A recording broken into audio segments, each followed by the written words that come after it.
did not decide to become an environmental justice advocate. I became an advocate out of necessity after recognizing and realizing that we had, as I mentioned earlier, high rates of asthma among our children.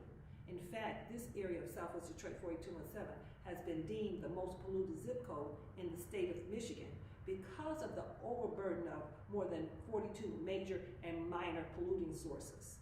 When I was a child, my father and mother came from the South to Detroit for a better life. They were farmers at heart. And over the years, the gardens didn't produce as well. Certain vegetables wouldn't grow. Certain crops of the tomatoes or the green beans wouldn't yield as much. So what does gardens exist from, and where they get their nutrients? From their soil. So it had to, in my opinion, it had to be something with the soil. And when I was growing up, it was not unusual to see brown air, orange air, or black air, or the air to be dusty, as well as smell. To talk about how did I get into it, it was out of necessity, and in my opinion, it was forced on us due to the redlining. After slavery, they instituted the Jim Crow laws, the federal government, fair housing, Veterans Administration, the banks, the real estate companies, the finance companies. They all orchestrated that to place Black people in areas that would be undesirable for other people to live in. And for our area to be considered the most polluted zip code, that is not a title anybody should be proud of. The main projects that I'm currently working on with other organizations across the nation is the National Ambient Air Quality Standard Rule that has just been released by the Biden administration. In that rule, it talks about particulate matter and ground level ozone, how they're reducing the levels that they have according to the EPA, and in which I feel are not strong enough. I feel that they can do more, reducing it further, because who is being impacted? Who's being impacted are our school children, our seniors, our pregnant mothers, our elderly, and people that have illnesses, chronic illnesses like COPD, asthma, emphysema, diabetes, and cancer. And all of these diseases can be related to pollution. I see a connection with environmental justice, social justice, water affordability, because environmental justice, that encompasses it all. Environmental justice touches on everything: health, wealth, home life, church life, work life. It all is interconnected. So all these justice movements, they're all one movement. They're just, it's like a puzzle, right? And everything has its place and it connects. Things you cannot live without. That is water, that is air, and that is food. The human body can't live without that. And to put a price tag on water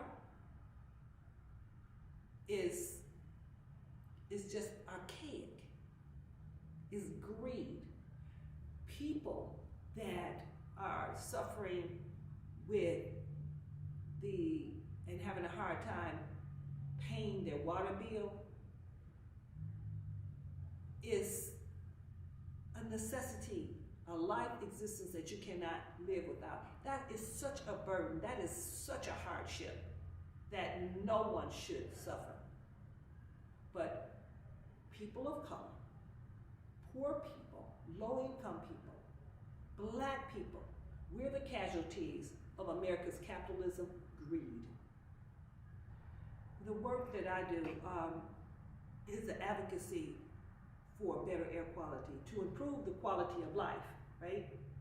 Well, we know that an area has a challenge with air pollution.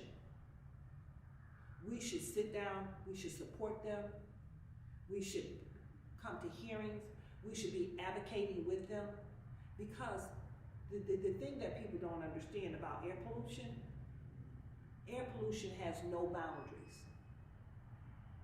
Okay, I coined that phrase years ago. It has no boundaries. What impacts me, impacts you. What impacts you, impacts me. What's in my backyard today is gonna definitely be in your backyard tomorrow. And we see that through climate change, right? Climate change is global. We see it in the earthquakes. We see it in the floods. We see it in the fires. We see it every day. To help my community learn what pollution is, learn what environmental justice community is, and then find the organizations to join, like the Sierra Club, like Detroit's Working for Environmental Justice, like come to my community and live the day that I live, the original United Citizens of Southwest Detroit. Understand what the challenges that the community face, right? You have this old adage, out of sight, out of mind, and that's so true. To help my community, what they can do is they can start researching and helping, how do I support a community that has air challenges? What can I do? Like right now, the comment period is open for people to make comments on the National Ambient Air Quality Standard that is being amended. They can join by writing a letter to the EPA Director, Michael Regan, to ask for stronger laws, policies, and rules for PM matter, for ozone, for sulfur dioxide, for pollutants that we know are impacting my community. Come down to my community. We conduct what we call toxic tours. We take people around.